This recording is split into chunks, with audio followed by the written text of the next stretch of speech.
who I am? I'm a dude playing a dude disguised as another dude.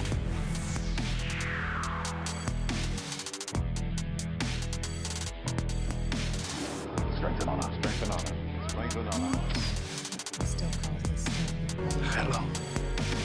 My name is Inigo Montoya. You killed my father. Prepare to die.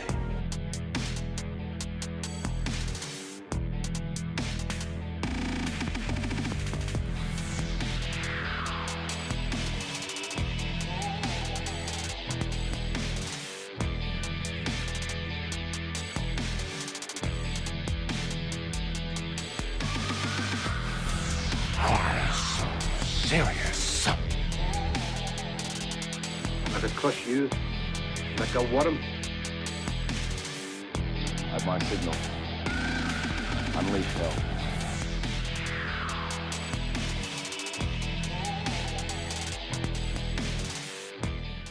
Do or do not.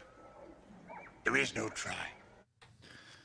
All right, hey everyone, and welcome to Christian Warrior Talk, episode number 29. Hello. Happy Monday, and I hope you guys had a great weekend.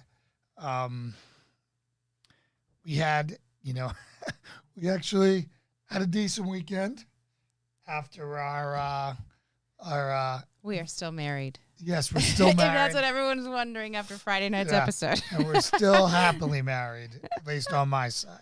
Ditto. So, Lauren and I were able to work through some things. And I don't know, things just kind of fell in place. Yeah, I mean, I think as always, continuing to talk about things and finding different ways to explain ourselves and understand each other, and just work through it. Right. Find God again. Yeah. And, just kind of having patience with each other and loving each other through it, I think, is always kind of what you need to do to get on the other side. Yeah, well, I've got some God topic stuff to go over before we start diving into the news, which there's a lot to cover and some stuff that made me about as angry as I've ever been If watching you are the on news. Facebook, I just dropped the link for YouTube in the chat. Please hop over there if you can. We could use the hours. So, as all of you guys know, and some of you are going through the Bible plans with us. We're in a year-long Bible study, and I'm on day 100 and 10-ish. yeah, somewhere around 110. And I had something kind of, I don't want to, I guess, convict me today of the type of Christian that I feel like I am sometimes. And I felt pretty bad about So you all that. are in the story of David right now. Is that correct? Yeah, so kind of what I'm inspired in this Samuel, and I'm in the part of David, and David is beloved by God, right? He's and it said that he's a man after God's own heart, and David doesn't have the easiest story. I mean, he's running for his life a lot of times. Things aren't going bad, and he's crying out to God at times and weeping, and other times, he's praising him. He sings to God all the time. He does all these things, and he's having this trial. And this is somebody who has an intimate relationship with God, right? And I think another version of this is Job, the most horrific answer to that. Mm-hmm. And I was just sitting there thinking, because again, we were in a rough patch, last week, and I find that I get so frustrated with God, mad at God, when I don't get my way. I think that's a common experience. It's not necessarily the right way to process things, but it's a common experience. But what a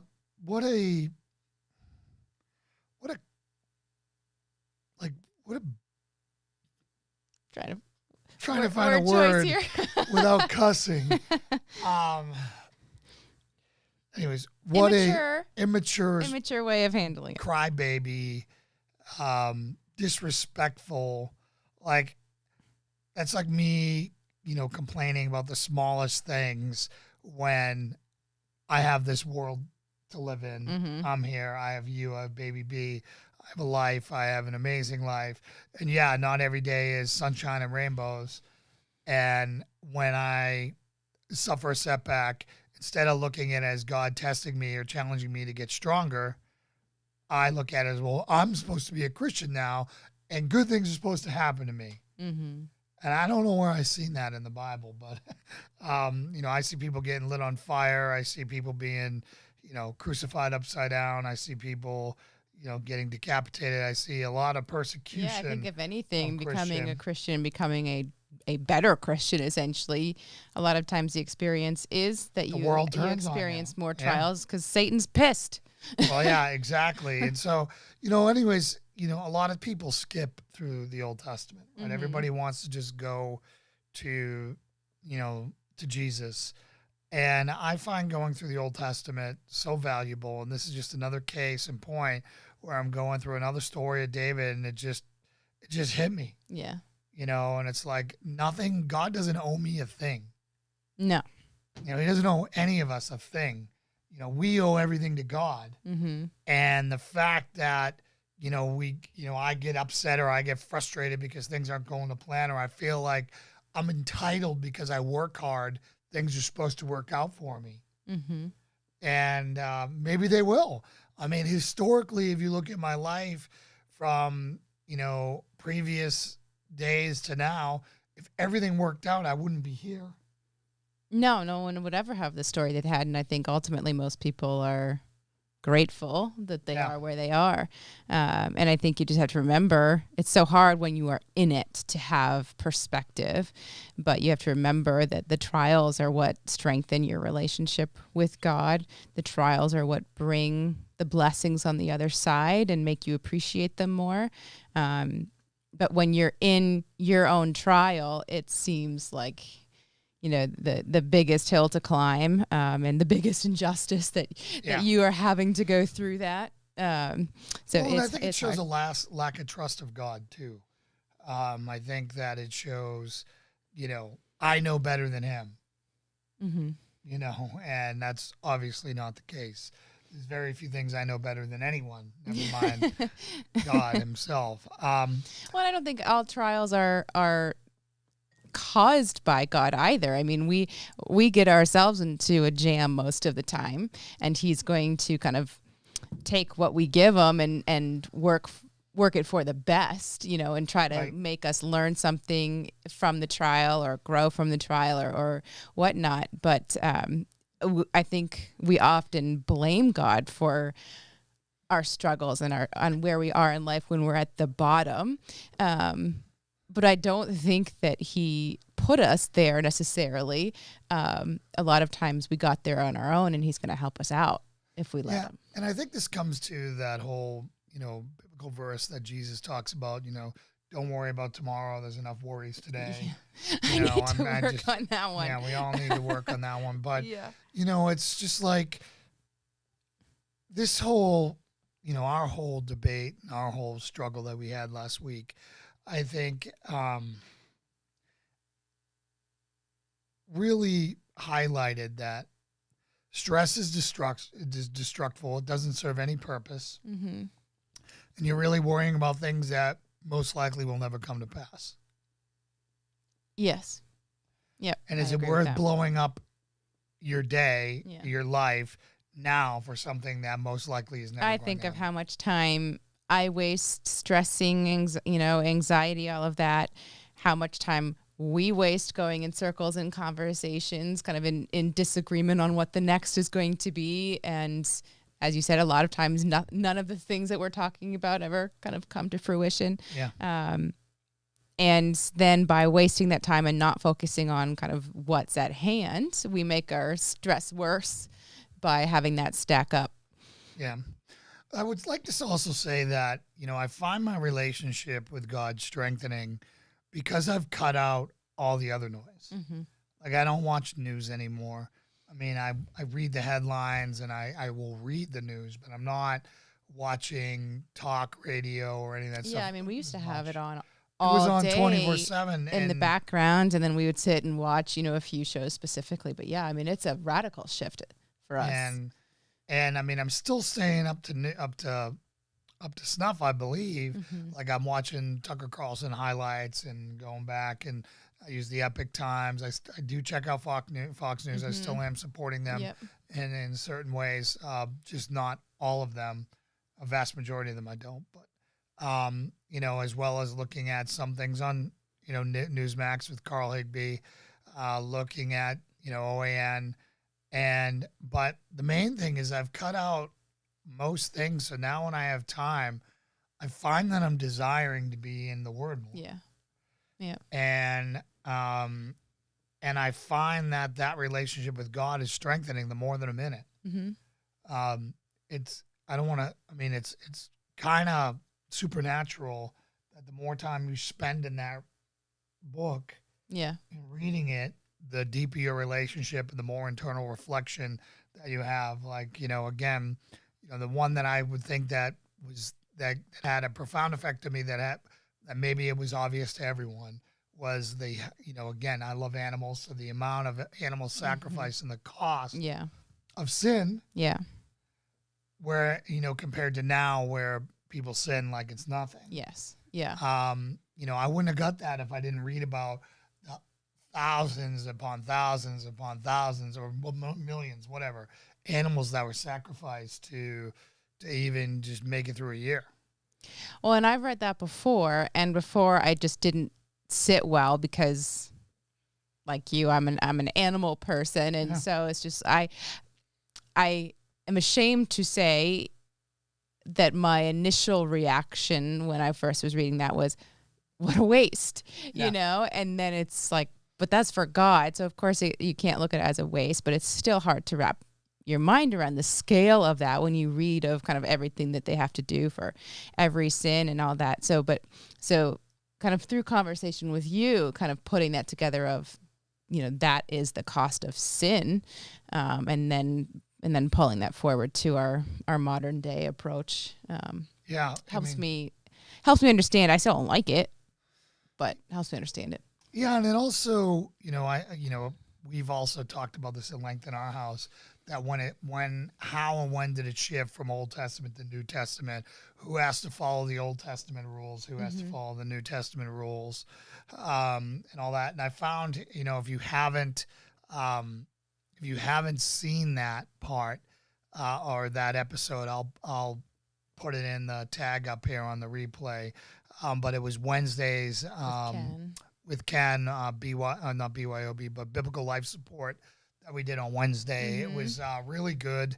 We dove extremely deep into just one or two topics. And again, it was so profound. I learned so much again. And, I know that a lot of atheists would trip up on those things. Yeah. So, giving them some stuff that will help them reason through things, I think is very important. Another thing is I was giving my testimony today, and I find, when I was talking to somebody about my testimony, that I now am saying that I have 3 dates or 3 baby steps, really. I have from atheist to agnostic, then to rationally Christian, and then spirit-filled Christian. I heard you using those terms today, yeah. And like that is totally where I went. And how it went for me. And I, there is still that extra step for me. Do you use the ORW experience as a spirit-filled transition? Yeah. So, because that's where I got my healing, and I really felt that it came, where, that I felt the change in me. Yeah, I would agree. I mean, you said my voice even sounded different on the phone. It did. He was sneaking phone calls. Shame on him. He wasn't supposed to. But like day 2 into it, his voice was there was just this piece that I just heard through the phone that I'd never experienced with him before. And I think, and I also, if I can be honest, I also heard it leave a little bit, after a little time passed after ORW and the world came back in months later. Like you kind of rode that Spirit-filled for a while, but then we still didn't have a great church family here, and just kind of the ways of the world worked itself back in, and a little bit of that tone of voice left. But I would say it's back. Well, yeah, and I think that, it's, having a church and being around believers is key, but, all you need is really this, right? You just need this and spending time with it, and you and your wife spending time with it, and you and your family spending time with it is really all that's needed. Adding fellow believers of Christ in there, brothers and sisters, always awesome. Yeah. But you can do a lot of good and get a lot of different, get where you need to be just with that. Yeah. Yep.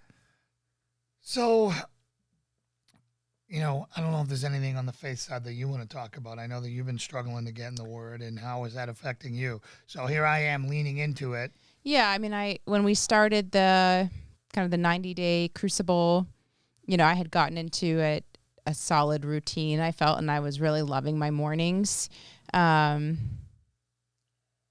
kind of cleared space for me to have Bible time and all of that. And then, I don't know, a month ago, so like a month into it, I guess,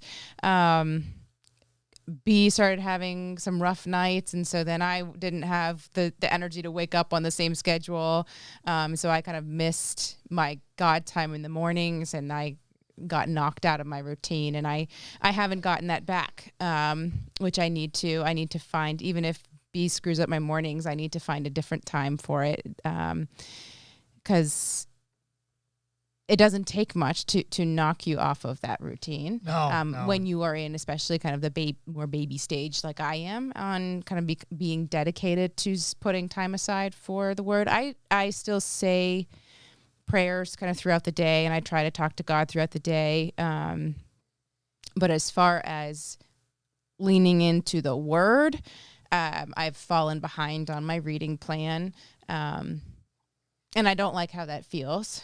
So right. I want to, before I get too far off the path, I want to come back to it. Well, I think that's the key to doing a good Bible plan with people who are going to hold you accountable. Chris, I was talking to Chris from Texas Angel Oil the other day, and, he's like, he got ahead. Yeah. Well, and I was ahead for a while, too. I was doing a couple days. He got ahead, and he's like, I think I'm going to stop because, doing this by yourself kind of isn't that cool. And I'm like, I'll be there. I'm catching up. I'll be there, because I had fallen 14 days behind at one point. Yeah, I'm close and then to I that just now. Powered through to get where I'm at, and that was the best thing I ever did. Yeah. Now that I'm back into it, and I got to make sure, because that's how the enemy wins, guys. He gets that one little gap of separation, and then he fills it and expands it. And I don't think it's a coincidence that in this same couple of weeks that I fell away from my structured God time, that I also have been struggling personally, mentally, emotionally more than I was at the time when I was reading more. Right. Hi, Chris Scott, and hi, I'm awake. Hey, thanks for joining us tonight. So now to get into some news, unless there's some other stuff you want. No, I think that's good. Other than for anyone who's popped in since we first started, we are still married. We made it through the weekend. If you were here for BYOBB therapy session on Friday, we are good. Life moves on. We still don't know what our next step is, but we are okay with that. Yeah. And God may have opened another door today, so we're exploring that option too. We'll tell you about it when we can. Yeah, once we have some more stuff firmed up, I'll let you know. Let's just say that.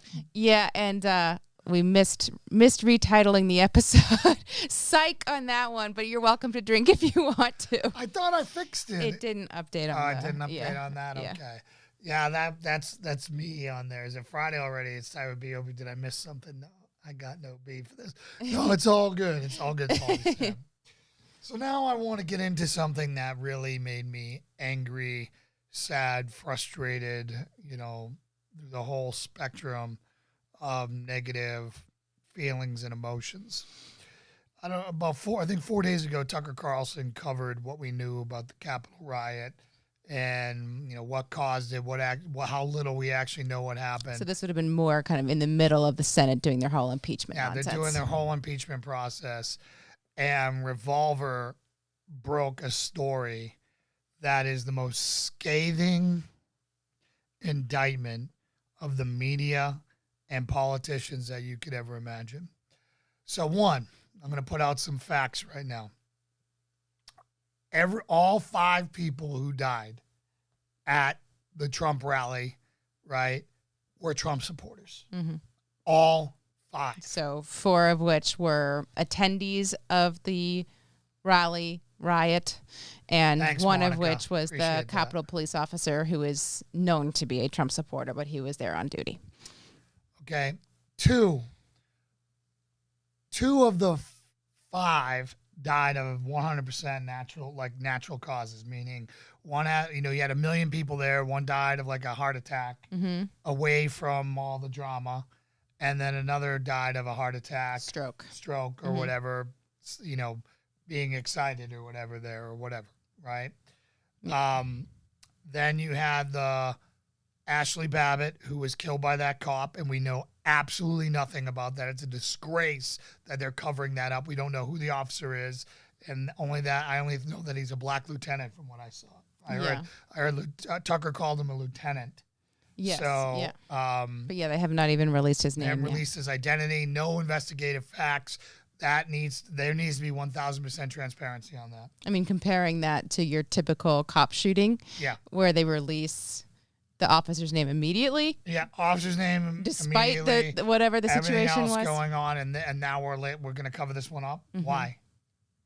Why? Right. And then the other girl that died, and then the other girl who died, they said they weren't sure of natural causes. She may have been trampled by the crowd. They called it originally a medical emergency. And but now it seems like possibly trampled. Trampling, right. Not malicious. Yeah, non-intentional. So, and then here's the ultimate one. We all saw countless media stories of how Trump supporters beat a cop to death with a fire extinguisher. Mm-hmm. We now know 100% for a fact that that is not true. No one hit him with a fire extinguisher. No one hit him, period. Mm-hmm. He went home without a mark on him. He talked to his brother and said he got pepper sprayed twice. But other than that, he was good. And then he died of a stroke. Yeah, the whole thing is and they bizarre ran with it crazy. And made it look like rabid Trump supporters beat down a poor cop and we turned on law enforcement. Absolutely not the case, a lie, and it was all done to make Trump supporters look evil and to make the president look bad just long enough. And then it just gets into like crazy, massive cover-up where, just go look at the Revolver article. Yeah, Revolver News, Tucker references it in his piece that he did 4 days ago. And they kind of put together this timeline of details that we know and don't know about this whole thing. I think we caused Mr. William Rutledge to fall off the wagon, which I'm sorry. Oh, man, I'm sorry if we made you fall off the wagon, William. The B in BYOB can be beverage. Doesn't have to be booze. Yeah. I chugged some white wine like it was some Trump white wine, like it was going out of style, but yeah. We hope we didn't cause any long-term issues with that, but hope you enjoyed yourself under the coffee table. I think I gave you a great compliment and a Q&A, a question on that one too. But anyways, to go back onto that, how, like the fact that they haven't retracted this story, the fact that the New York Times, there's a few of these sources who leaked it that have kind of quietly changed some of the details or some of the wording that if you don't know any more about it, you wouldn't really notice. Kind of right. So the killed by Trump supporters versus killed while interacting with Trump supporters. So they changed it. So he was still killed as part killed or died. Killed as part. Yeah, died kind of in the process of. But still, so this guy, he texted his brother the night of the riot, so hours after it was Hours over, after, so- and said, yeah, I got pepper sprayed a couple times, but I'm fine. And there's also reports out by the police, the Capitol Police, that he went back to station and kind of reported after the riot. Yep. And then the next day, the family got contacted by news outlets saying that their brother was dead, and they hadn't heard anything about it. And then the police come out and say, no, not dead. And then they go to the hospital, and then the police come out and say, oh, yep, now dead. And so the whole thing is just this massive so flip-flop, weird. and then they immediately cremate him, like Yeah. with no autopsy. Well, they might have done the autopsy. They just haven't released any reports about it.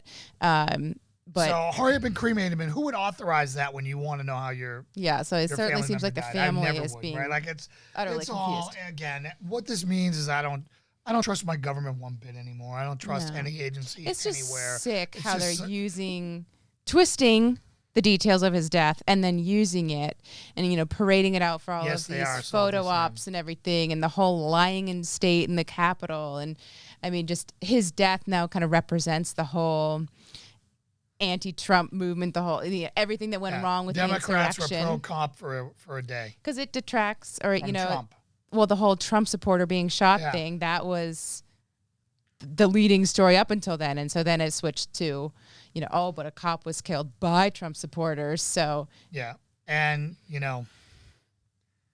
Ashley Babbitt shouldn't be dead today. That's what it comes down to. And there needs to be 100% transparency on that, because if there wasn't a direct order given to say shoot anyone who comes through that door or anything like that, with the need for them to understand why that was, right, then there's no way you can shoot her. Now, she had a backpack on, possible explosives. I understand all those things, but the more I look at this, the dirtier it looks, and the more awful it is. And her family really needs to reach out to their representatives, and there needs to be a full accounting of this. I just dropped the link in for the Revolver article that I found. I don't know if they've put out any other pieces on it, but that at least will point you in the right direction, Monica. So, and I think, obviously they're going to be hesitant to give details to Ashley Babbitt's family because she's a Trump supporter. So they know Right. that anything that indicates that she should not have been killed, they're going to come out and use kind of to support the Trump position. So, of course, things are being covered up, and the whole thing looks dirty. yeah, it's just right now, everyone, we are in a very dark time, and this brings me to the next point of what I want to talk to. People are wondering why the National Guard is still in D.C. right now. And they're in D.C. right now because they're about to enact some draconian anti-Second Amendment stuff. That is why they're there. Yeah. I think they are going to use this time while they're there to pass the most true. drastic, Good idea. horrible things that they can. They're coming for your Second Amendment, everyone. They're coming for your right to protect your family. They're coming for you. I don't know what else to tell you on that. You need to get to the deepest, reddest state where you have a good red governor, a good red attorney general, a good red sheriff, a good red mayor, and, all the other parts of government around you, because you're going to need them all to have your back, because Texas has already stood up and said, we're going to fight the government every which way. I would love to see all the other states stand So up. you said you heard of a sheriff. I can't remember if you said Yeah, where. I heard a sheriff somewhere. I don't know if it was Missouri, Wyoming, or Oh, you said Wyoming or Montana. yeah. But he basically, they passed some law or whatever in his county that they can arrest federal agents who come to infringe upon the Second Amendment. So now you're going to have locals So find those arresting towns federals. and go there. Yeah, but okay. So Chris Scott said not National Guard, regular Army verified. Wow, that's a big deal. So that means that That means that we're using U.S. military troops on U.S. soil, which is not supposed to be done. for the people who don't understand necessarily the distinction of which The National Guard is for emergency purposes on U.S. soil. The Marines, the regular military is not to be used against the U.S. citizens. Okay, so the distinction between the National Guard and the military as National far Guards as are defending... citizen soldiers. Okay. Right? So hurricanes, FEMA relief, all the, But in a situation like this where they're being called in for an emergency that is citizen cause or citizen based, it should still be National Guard. I don't know how they're getting. I mean, I'm not a lawyer. I don't know how they're getting away with it, but national or regular troops should not be. Hey Shay. Hey, missed you, Shay. Missed you. It's been a long time. Regular troops should not be doing the National Guard's duty. Okay. And that's a very fine line. Okay. And of course, we all know that they're already purging the military. Yeah. They're purging all the conservatives. So you can have a bunch of people there who will do what they say. People always say, oh, well, the troops won't do this. The troops won't do that. They're getting rid of the ones that wouldn't. Mm-hmm. And that's what I'm talking about. Have you guys heard anything big that might be coming up on March 4th? No. William, I have not. Is this a Trump thing? Yeah, I haven't heard anything around March 4th. I've given up on all of those. Timeline, QAnon, I don't even know whatever they are. I've seen a lot of patriot porn out there, as I call it, or Ken's got another name for it. Hopium. Hopium. Yeah, hopium. Yeah. The drug of hopium. And I haven't, I just don't even pay any attention to it. I mean, I'm prepared anyways for whatever happens. And if something good happens, great. If something bad happens, well, it is what it is. I mean, so I haven't heard anything on the 4th at all. So it's really important that you guys consider relocating. I can't say this enough if you want to hold on to your rights. If your rights aren't important to you, then you don't have to. But you're going to stick out like that nail on your deck. And every one of your Democrat, oppressors is going to go around and step on that nail, and it's going to hurt their foot. It's going to hurt. It's going to stick out to their eyes, and they're going to come on. They're going to hammer you down. That's what's going to happen. And you just need to understand that and accept that. And I know not everyone can move. Mm-hmm. I'm just saying, start setting up your long-term plans to go as conservative as possible. Well, because they're coming for you. And I think the hope, naive as it may have been, was that as it has been in the past, that the talk of gun control and all of that stuff is used to get elected, and then it gets bantied around in Congress for a little while and dies, and nothing really happens. But it seems like, as with a lot of the other stuff that Biden has done in this first month, he's going much more aggressive on some of these talking points and actually making significant changes through executive order. Well, it's it's probably because he's not going to finish office, so they're going to put it all on him for signing his executive orders. Yeah. And then he, retires or whatever, out of office, and now all those orders still stand, and it's not Kamala Harris who signed them. It was Joe Biden. Yeah. Right? So they're using, the anniversary of Parkland was yesterday, and so they're using that as kind of the soapbox moment for gun control and for initiating this on a fast track. And this is part of the reason why we're fleeing Virginia. Mm-hmm.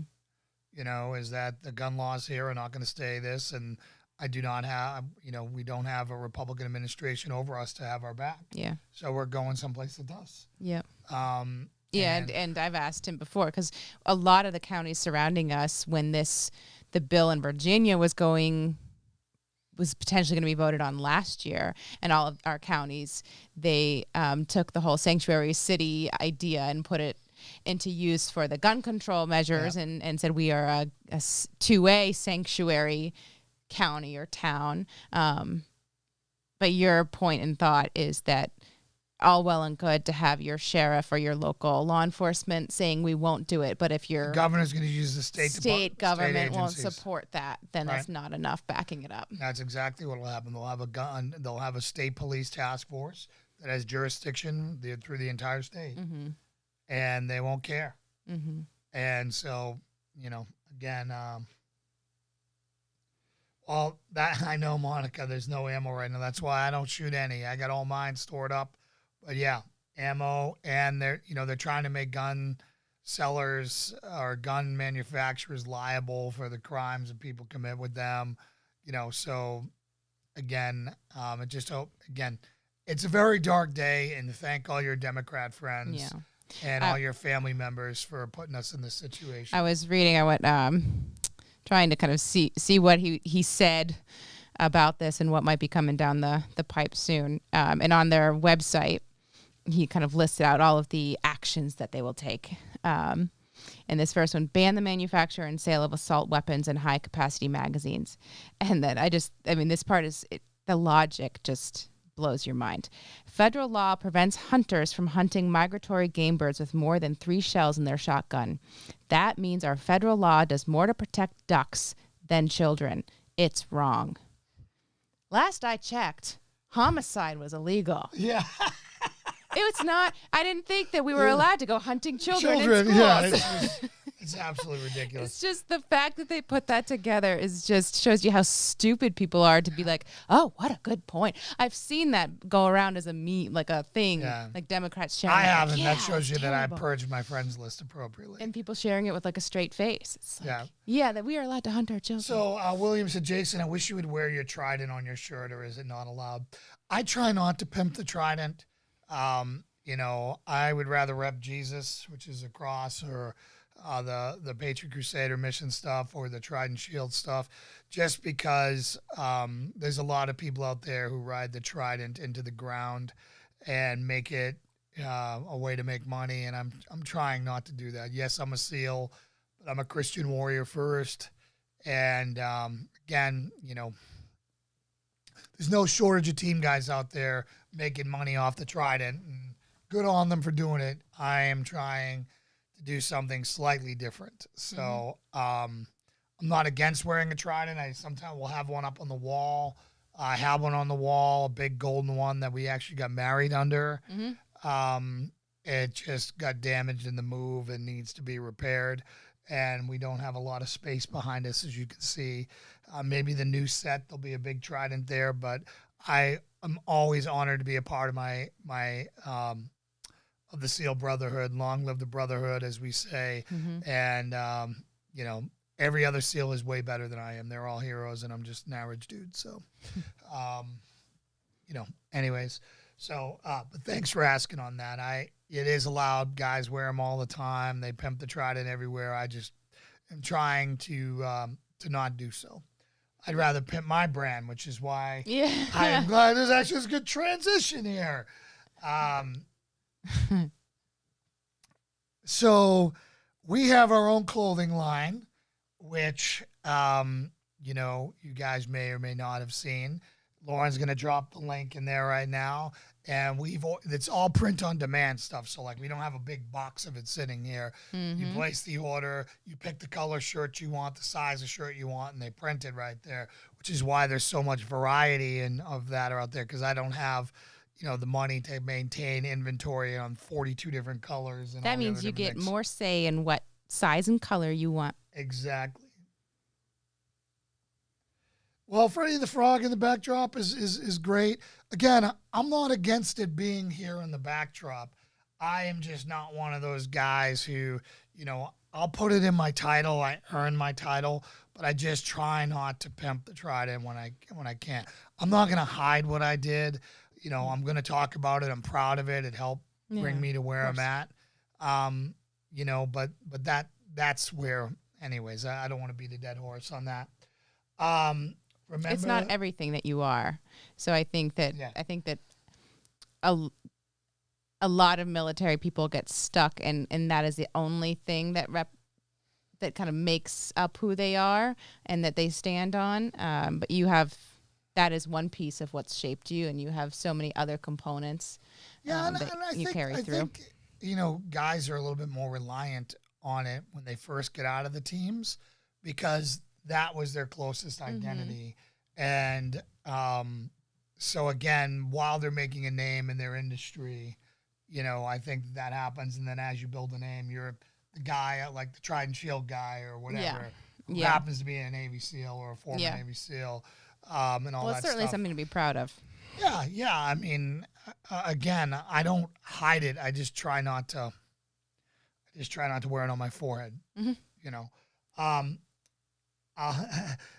Thanks, Jay. You're gonna love it. You're gonna love the Strength and Honor gear. We just designed it. It's awesome, and I can't wait to have it here. We should have it on hopefully by Friday. It hasn't. Yeah, I shipped haven't. yet. Have you monitored that? Yeah, I've been looking. Hasn't. Okay. And Deb, they didn't have any triple X's, so they're back ordered on the one you did. So you might want to try a different color, but in the color you chose, they didn't have that. So, but everyone else is in process printing or embroidering. So I'm totally pumped. So some other things that I wanted to talk about. I don't know if you guys saw the video of this badass mom. Yeah. This badass mom caught a peeping Tom and like looking in her 15-year-old daughter's window. And the cops are there, and he is running from the cops at her. She squares up on him like a linebacker.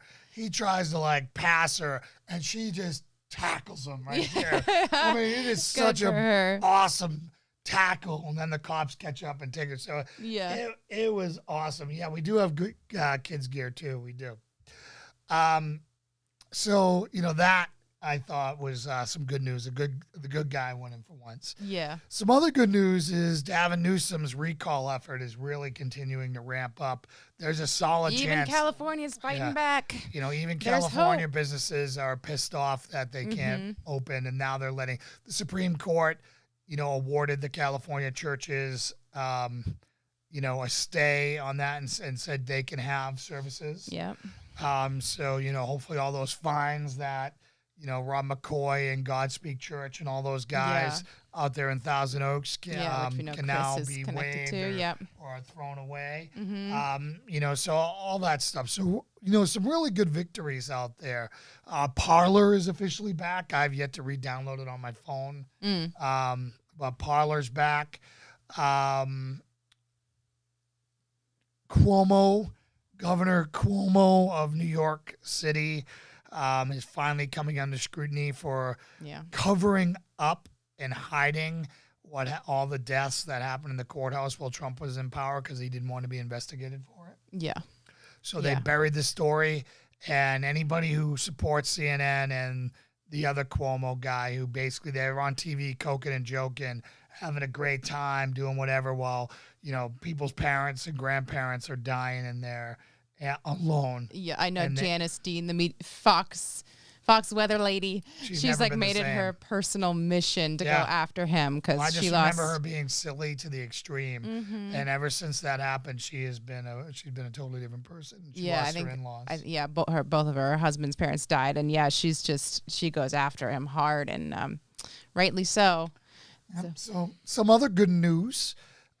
Jesus is taking the wheel. I would say so. I mean, it's good to see. It's still, if you look at the negative, it's still an overwhelming wave of it. But it's good to see that the ground is shaking a little bit. I think people are starting to kind of really open their eyes and also Democrats are coming after him now. So I think, they're going to start eating their own because there are people in that party. Like he was all keyed up to be. Yes. I mean, he got an Emmy Award winning for what? Like, what did he get an Emmy Award? And he wrote his book and all that. And he wrote his book and he did all this, and now he's probably going to be in jail.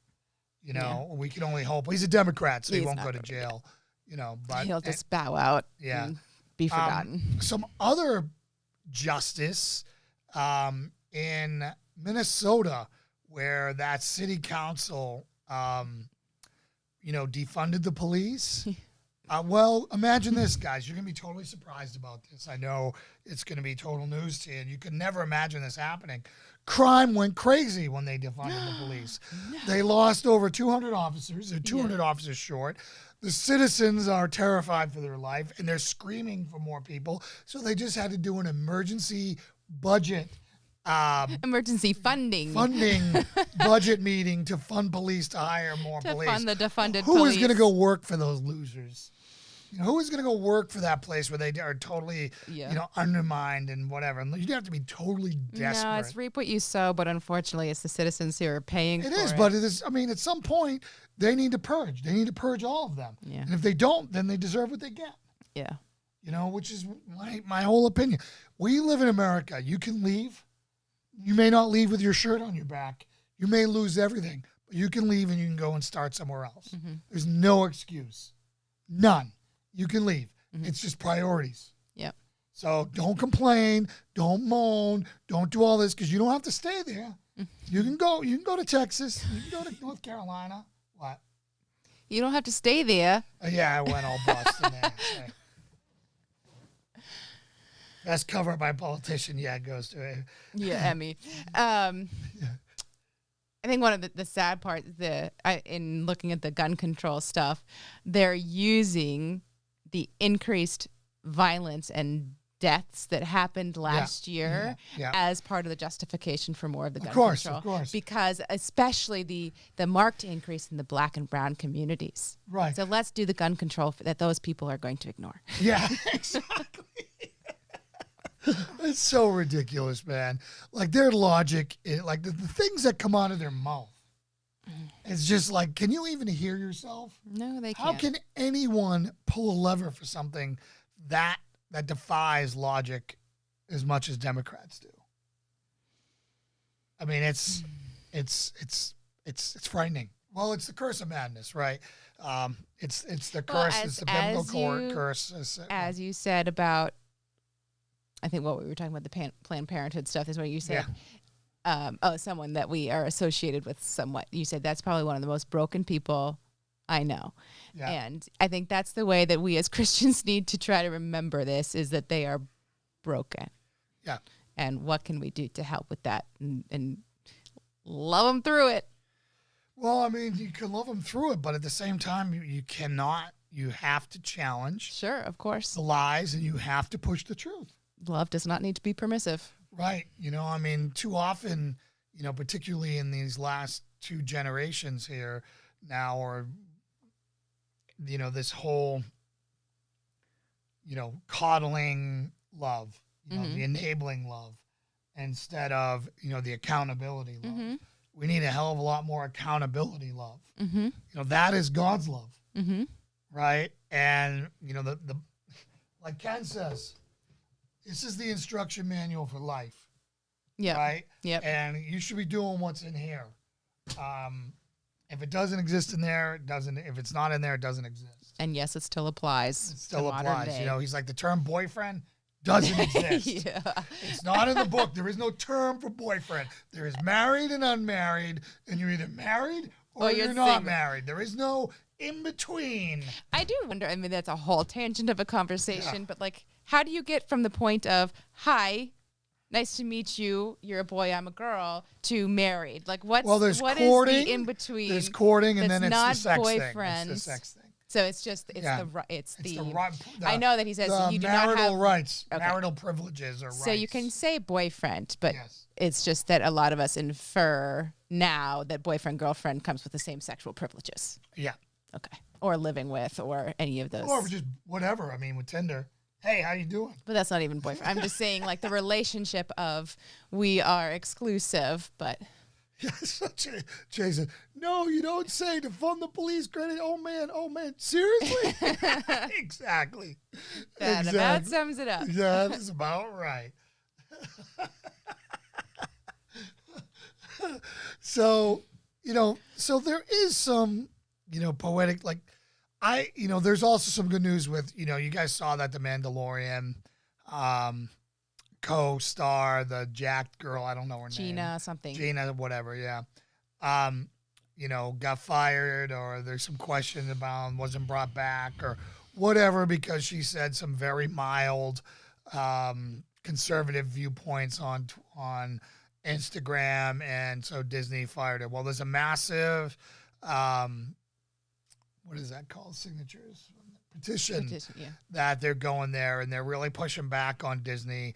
The Daily Caller, which is owned by Ben Shapiro, has already offered her a show. Mm-hmm. So people are fighting back, and good on Ben Shapiro and the Daily Caller for having the foresight to say, hey, listen, you can't deplatform us. We're going to do our own stuff. And I think that's what's coming on now, So like for me, I'm waiting to when I can drop my iPhone and get the new conservative phone that has apps and all that stuff. Have you been saying Daily Caller? Is it Sorry, the Daily Wire. I'm sorry, Salty Sim. Yeah, Daily Wire. My apologies. I get those confused, and they're very different.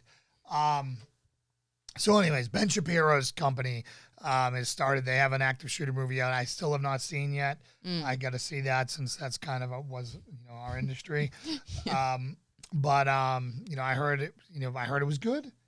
But those, I don't know anyone who's seen it, other than the reviews I've seen online. But they're online. So so again, good on people pushing back. I think this cancel culture thing, we might. It's going to heat up, and I think that people are going to start fighting back in a very real way. And once the left starts canceling themselves, right, where their wokeness starts, when they've realized they that, I know, yeah.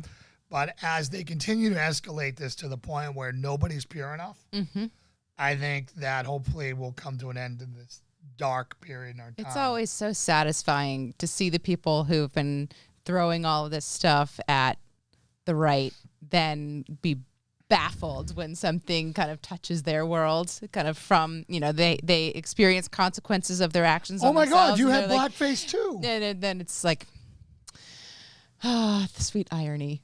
Yes, evil always does eat itself. That is 100% correct. That is the advantage that we have. Again, we are right. We are on the side of Jesus. So, some other things I wanted to talk about here. Some destinations have come up on our list. So everyone who's in North Carolina, we are really, we've talked about Boone, North Carolina in the past. Some opportunities may have presented themselves there. We're looking in that, at least temporarily. I don't know if North Carolina is the where I rental wanna live market forever. there has at least seemed seems forgiving for yeah. us for the next step. Yeah, like when the mayor of Portland got chased out by Antifa. Yeah, exactly. So, we're kind of looking there. It is a battleground state, which is not something where I wanted to be. But it's also, Boone is really close to the Tennessee border, which is Mountain City, Tennessee, which is right there. So, again, we might be able to have the convenience of Boone with the laws of Tennessee, which is good in my book. So, as we explore what God may have done for us today, we will let you know details. Yeah, so it's still in the baby stage. Baby stage. We've got invited down there to check some things out. So, thanks to some very good friends of ours who made an introduction. And God works. I mean, it's amazing when you feel like God's hands on something because it takes even off. if this doesn't turn into a living situation or anything beyond, the connection is instrumental and huge. So do you want to talk about Baby B at all and our stuff with her? Our wonderings about her? Yeah. I mean, I'm sure everyone here who's had kids is probably going to have their own stories. Yeah, so B is 21 months old and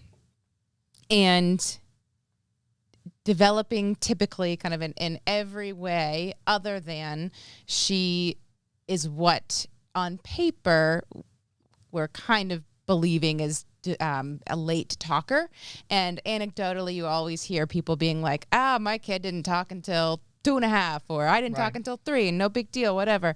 Of course, when you read things, they make a bigger deal out of it than it may be. But so we're exploring whether there's anything that we need to do extra to kind of help her. She babbles a lot, but like she still doesn't say mama. She'll say the sounds mama, mama, but she doesn't say it as an intentional word for me. She knows I'm mama, but she won't call me mama. Things like that. Her vocabulary that, like we'll say point to mama. Her receptive language is off the charts awesome. Like she knows so many words. Like eyebrows, like mama's eyebrows, eyelashes, elbow, knee. Follows directions beautifully. Like all of that's fine. So we're not concerned about her being on the spectrum or anything to that level. It's just she doesn't have many words. And at this age, they say 50 to 100 words and all this stuff. So So I broke out the heavy guns. I went and got sweets. Lauren's been like with this Achtung diet where her best treat was like a blueberry. So I went out and I got white chocolate, I got chocolate, and then I got like, some fruit-based gummy bear things, and that were like all natural, organic, whatever.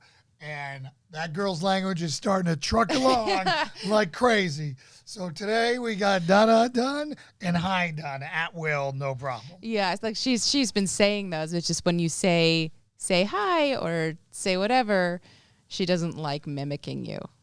And especially if it's one that she doesn't naturally doesn't say on her own, she gets very flustered. So this morning I went to get her up after working with her last night. Hi.